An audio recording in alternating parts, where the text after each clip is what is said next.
For The Real News, I'm Baynard Woods. In April 2010, Wikileaks released a video that showed the U.S. military killing over a dozen people, including 2 Reuters journalists. The news agency had been thwarted in its attempt to gain the footage, but a young whistleblower shared the video with Wikileaks after approaching the New York Times and the Washington Post with thousands of documents. The next month, the whistleblower was arrested in Iraq and revealed as Bradley Manning. Manning spent 11 months in solitary confinement before standing trial, which Manning described as a humiliating and degrading experience. Manning, who is trans, began transitioning while in prison. "I am not Bradley Manning," she wrote. "I never really was. I'm Chelsea Manning, a proud woman who is transgender and who, through this application, is respectfully requesting a first chance at life." That was a request for a commutation of the 35-year sentence handed down for sharing classified information. Manning has strongly rejected the idea that she gave up sources or other intelligence that could have endangered people on the ground, and describes the documents as historical. In the final days of his presidency, Barack Obama granted the commutation and Manning was set free. Now, she's running for the U.S. Senate in Maryland against Ben Cardin. Manning may be the only candidate for the Senate who's been homeless, served in a war, spent significant time in solitary confinement, and come out as transgender. And all of that makes her a powerful, if unlikely, challenger to Cardin, one of the most establishment of the mainstream Democrats. Manning is here with us in our Baltimore studio today. Welcome, Chelsea. Thanks for having me. So, after all of that, I have to start with, why would you even want to be in the U.S. Senate? Well, the Senate is where we have our debates about national issues, and national issues, especially the issues that we're facing right now, in whether it be ICE, detention, or the criminal justice system, or the militarization of police, or our broad and expansive surveillance apparatus, and the support of our foreign policy across the entire world. All of these things are debated and authorized by the funding that comes from the Senate, and so the Senate is the perfect place to challenge this power and this authority. And I want to come back to a lot of those issues, but why Maryland and why Ben Cardin? Well, I'm from Maryland, first off. After I was homeless I was 18 years old, I was homeless, living in Chicago, and my aunt came and saved my life. And I've lived, she lives in Maryland, she lives here in Maryland, and I lived with her for about, I lived with her since that happened. It's been my place of residence since. As I was in the military, as I went through trial, as I went through everything, as I was in prison, that was still my home of record, and it was a place that I always intended on coming back to if I ever got out, and so here I am. And what is it about Cardin that made him seem like someone that, there's this moment where mainstream Democrats like Cardin, because they may be a little bit better than Trump, are able to cast themselves as the hashtag resistance. And so what makes, in this moment, Cardin be the person to challenge in a primary? Yeah, Ben Cardin is a perfect example of the Democratic establishment, the entrenched Democratic establishment, that when they're in office, they tread water, they make promises, expect donations, they're cozy with interest groups. Why wouldn't, the question is, why wouldn't it be Ben Cardin? And why wouldn't I be challenging somebody who is really co-opting this whole movement that we have? This notion that they're the hashtag resistance. This is not what, they're not doing what a resistance does. Cozying up to lobbyists and focusing on one issue here and there is not how we're going to change things. Yeah, he's one of the highest, receives some of the most money from AIPAC. And how does that affect, do you think, this kind of lobbying money, the foreign policy and domestic policy that people are putting forward? And how would you try to break that if you were in his seat? Right. So Ben Cardin will never talk about he might talk about borders here in America, but he'll never talk about border walls in between Israel and Palestine.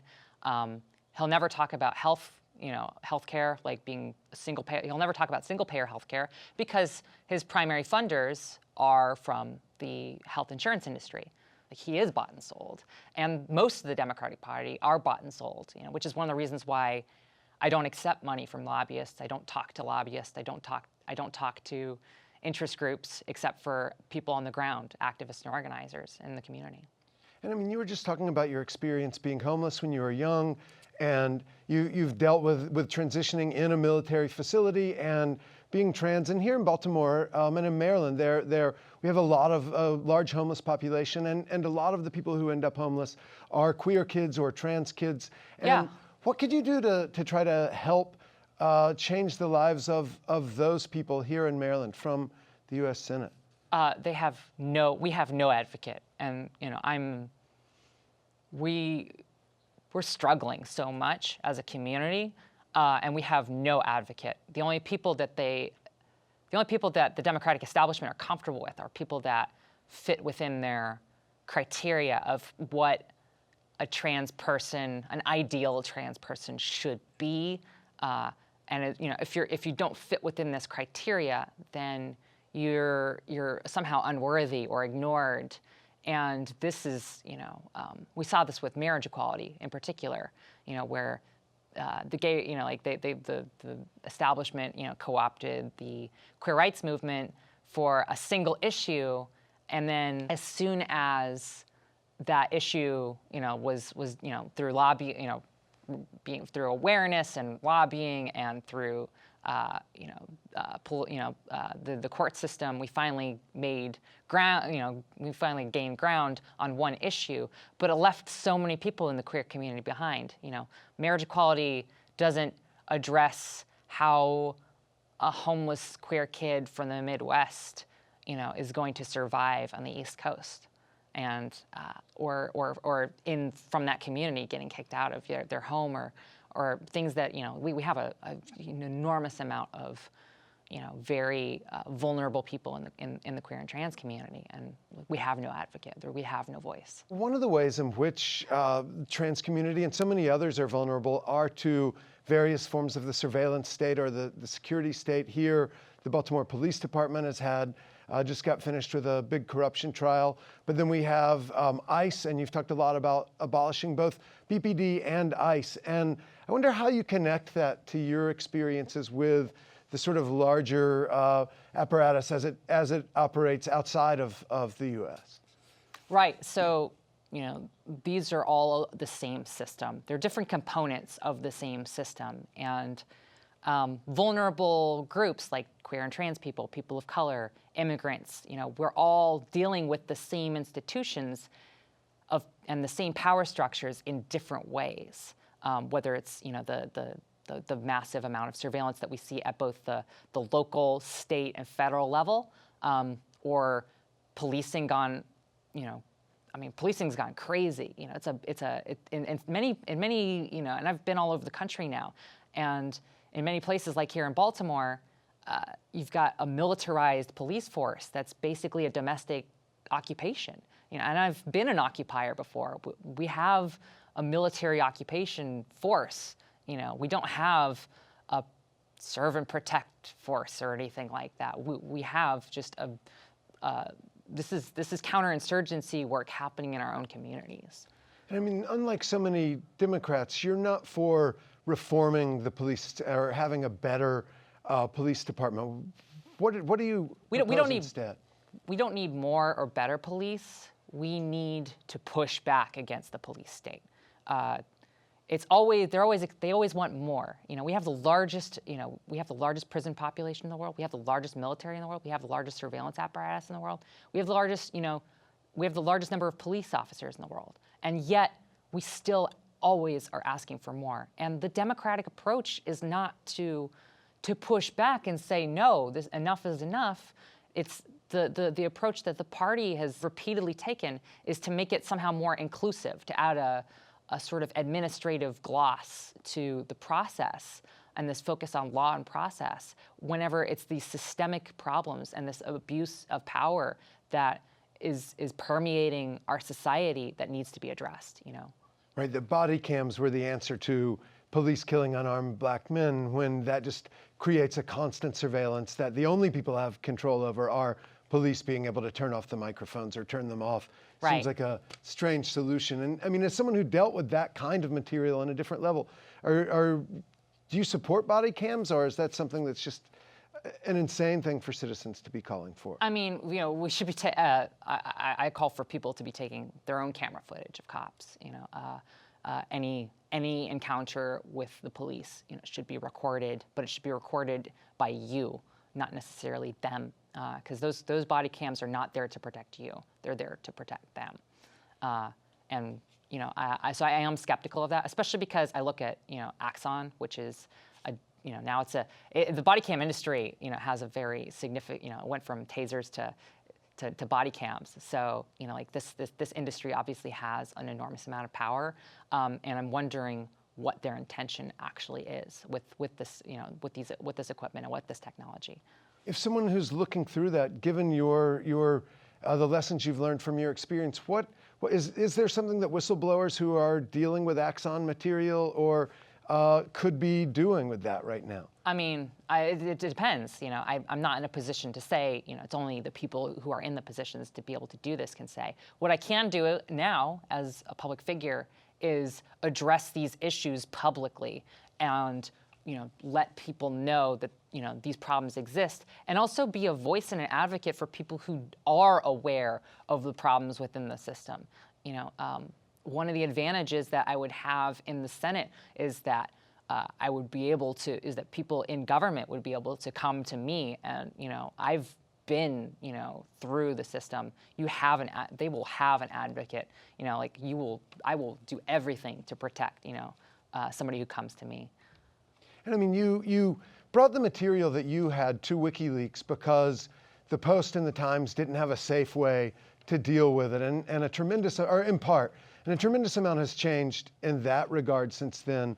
But also the press has become much more mistrusted on a lot of different levels. And WikiLeaks has really changed from sort of in public perception, from something of a sort of left-wing hero to the left to seeming to be in contact or purportedly in contact with people like Roger Stone. What are your feelings about WikiLeaks today? Is this something that would you still go to WikiLeaks, or if you were doing something now, would you do something different? Right. So, I mean, obviously I had to act in the time that I had with the resources that I had, which were very limited. We have a broader set of tools that are available to us, and there's a broader number of, people that we can go to. If you're in a situation like where I was today, you're in a better position now than you were in 2010 to be able to do something. I can't change what happened because I was given the circumstances that I was given. I literally was, TikTok, the clock is going, I'm running out of time, and I need to get this out there and make sure that it actually does get out there. We have Secure Drop now, we have Signal, we have reporters are regularly using encryption. The tools have gotten better, and the resources are much more robust and powerful. It's much easier than it was in 2010. And I mean, do you have any feelings about what WikiLeaks is doing now, or about Assange? What's your stance on where that organization is at this point? I mean, I read a lot of press reports, and I'm aware of the chaos that surrounds these things. But I'm more focused on the issues, I'm more focused on policing and on immigration and on issues that are really in front of us. I feel like it's become this highly politically charged debate, and I can't tell what's what anymore, So I'm focused more on what's happening here in the communities right now in 2018. I'm not focused on what happened in 2010. I'm not focused on what happened in 2013. I'm not focused on what happened in 2016. I'm focused on what's right here in front of us right now. And we're facing a crisis right in front of us. And I mean, one of the things, and I want to come back to some of the other crisis points that we're facing, but one of the things that you've been targeted a little bit from the left was going to this Mike Cernovich alt-light, Right.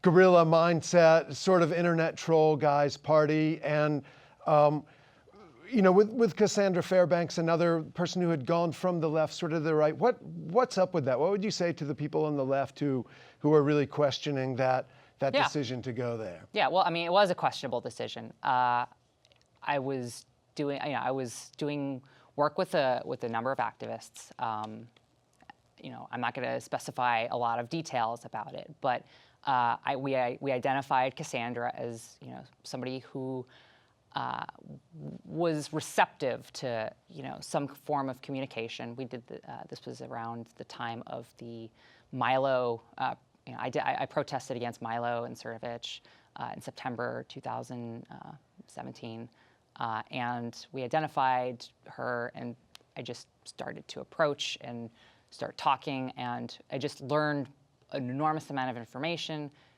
We shared that with other activists, and it just became this sort of effort that built up over several months. And in January, after the book Fire and Fury came out, a lot of what we were learning, because we need to learn and understand how to fight the alt-right, in particular this virulent form of the alt-right, but we kind of lost, our way, and we kind of, and I in particular, have a responsibility in, messing, not understanding and not fully understanding the optics of what I was doing in particular, and so yeah, we lost our vision, we lost our intent, we lost our objective, and I decided to crash this party and protest, and they flipped it upside down, and it was poorly considered. It was a poorly considered decision, and I regret it a lot, and I think about that a lot. And I'm not perfect. I'm gonna screw up, and that was a major screw up. And I let a lot of people that are close to me down. A lot of people. Some people knew, but some people also didn't know, and it was just a bad decision.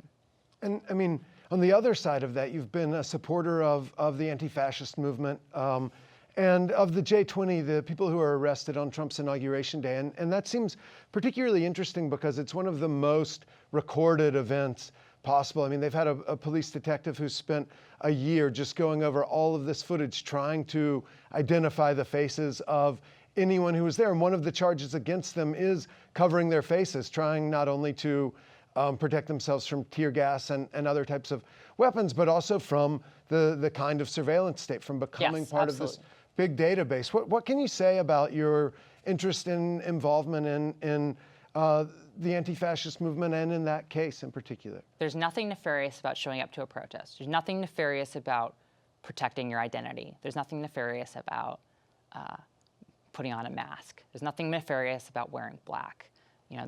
This notion that all of these things can now be criminalized is both disruptive, destructive, and for me it's disturbing.